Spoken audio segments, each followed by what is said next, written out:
My roommate has been showering for 5 hours straight. I just figured out the horrifying reason why he's in there. So I got home at around 11 p.m. Late night at the office turned into an even later night at the bar. About 4 drinks deep at this point and I'm tired, just about ready to fall asleep as I stumble through the doorway. I lay down on the couch and reach for my bag of joints and spark one up as I pull YouTube on my laptop. I'm in the middle of watching some luxury cruise tour, close passing out when I hear the front door open. I sit up and turn my head slightly, just enough to see my roommate coming in. He hangs his jacket in the closet and doesn't say anything and walks slowly to his room. Which is normal enough. I've been living with him for about 3 months, long enough for me to pick up on most of his tendencies. The guy really doesn't talk unless spoken to, which was far from a problem for me. He also generally kept things clean on his end, never causing much in the way of problems. I really couldn't complain. So I go back to watching YouTube and about 5 minutes later I hear the shower in his room turning on. Once again nothing strange. At this point, I'm watching bare-knuckle boxing highlights with my eyes half open, maybe 1 or 2 minutes away from passing out. I remembering waking up in darkness, my head hurting, my throat dry as hell. I sat up slowly, waiting for the grogginess to settle into something manageable. Once it did, I grabbed my phone, checked the time. Around 3:30 a.m. from what I remember. I was starving and so I got up, began walking towards the fridge. And then I noticed it. A soft, but ever-present noise in the background. It took me a few seconds to really recognize what it was. The shower. Suddenly the events of last night began replaying in my head.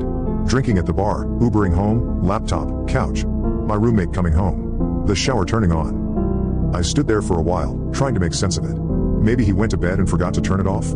I shook my head. There's no way that happened, I thought.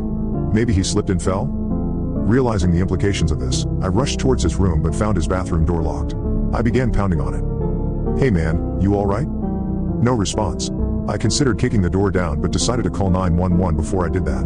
I took my phone out, preparing to dial when I noticed that I had an unread text. One from my roommate. Hey man, I couldn't sleep so I went over to my girlfriend's place. Not sure when I'll be back. Sent 2 hours ago. I look at the bathroom door, then back down at my phone. Everything about this was wrong. First of all, my roommate barely texts me, and certainly never to tell me that he's going out. Second of all, I know for a fact that he's single and has been for a while. And third of all, who the fuck was in the shower then? I tried calling him. No answer. Sent him some texts but no response. I walked over to his desk and saw that his keys and wallet were still beside his laptop. My head's starting to spin at this point and I get out of there, go back into the living room and turn on the lights. I'm pacing around in a circle, trying to follow the plot while also trying to ignore the shower, a noise that I never could have imagined being so dreadful in any context. Sometime later, I hear something vibrating on the kitchen counter. I move towards it and see that it's a phone. My roommate's phone. The panic begins setting in and immediately I grab my keys and run out of the apartment. I make my way down the hall and take the stairs down to the lobby but even that doesn't seem far enough away and so I make my way over to the McDonald's across the street. I sit there for a while, considering calling the cops but for some reason feeling too nervous to do so.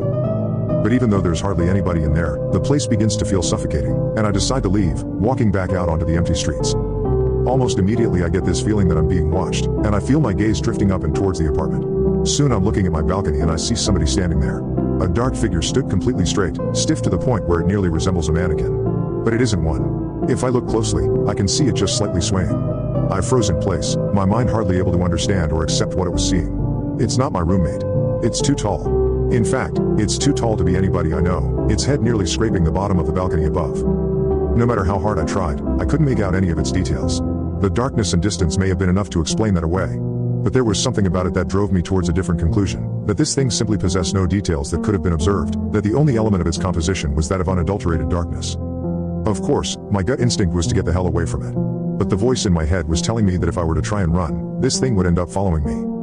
I went back into the McDonald's instead, locking myself in the bathroom as I finally dialed 911. I told the operator that somebody had broken into my place but that I had gotten out of there without them noticing but that they were still in there. It was the story that most accurately represented the situation without making me come across as batshit. The operator told me that they'd be sending somebody over, for me to hang tight. I left the bathroom, waiting at the table closest to the exit until I could see the red and blue lights cutting through the darkness. I went outside to meet the cops, looking up at the balcony to find it empty, though the door to the living room had been left open. They pelted me with a bunch of questions that I found difficult to answer. Is the intruder armed? Do I have an idea who it might be? What are their intentions? I told them I didn't know, that I couldn't figure it out, but they just kept on asking. Soon I was practically yelling at them to go up there and check it out for themselves, and I suppose the terror in my voice was enough for them to begin taking this seriously. They told me to wait by the entrance and I watched on as they entered the building. I was out there for a long time, growing increasingly anxious at the thought of what they were going to tell me when they came down. A few minutes later, the silence was broken by a single, muffled gunshot. My heart dropped into my stomach, and I continued to wait there, unsure of what to do otherwise. 20 more minutes of silence and the officers still hadn't come down. Soon I could hear more of them approaching in the distance. Before I knew it, 4 more cop cars had pulled up around me and the scene had fallen into chaos, officers shouting over each other and into their radios, more questions being hurled my way, none of which I was able to answer. The next few sequences were mostly a blur, but I remember the building being evacuated, the tenants frightened and confused as they were ushered outside while the officers became more and more frantic. I remembered hearing more scattered gunshots, some screaming, other noises that were difficult to make sense of. There were a few lapses in my memory after that, but I recall being pushed into the back of a police car. After being driven to the station, I was led into one of the interrogation rooms where I found 2 nondescript men in suits waiting for me.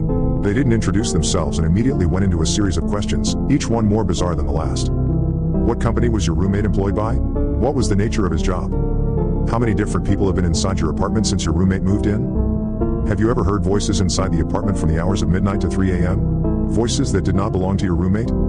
Have you ever seen a circle of people standing outside of the apartment from the hours of midnight to 3 a.m.? People that were exceptionally tall?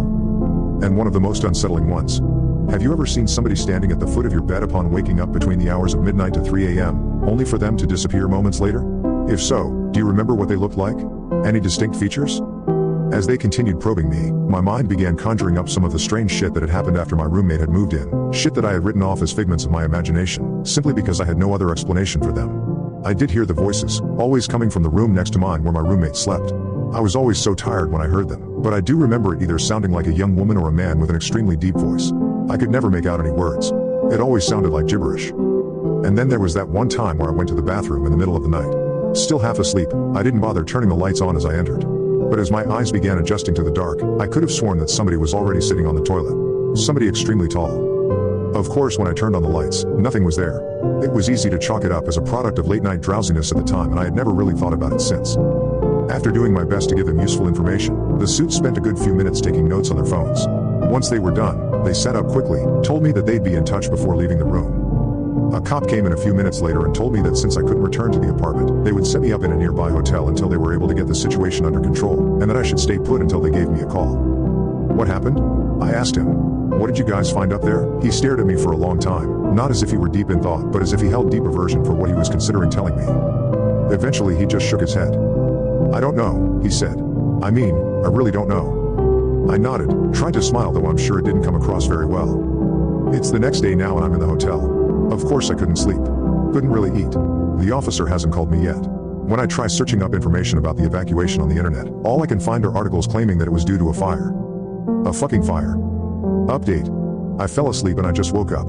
It's 1 a.m. now. And I can hear the shower.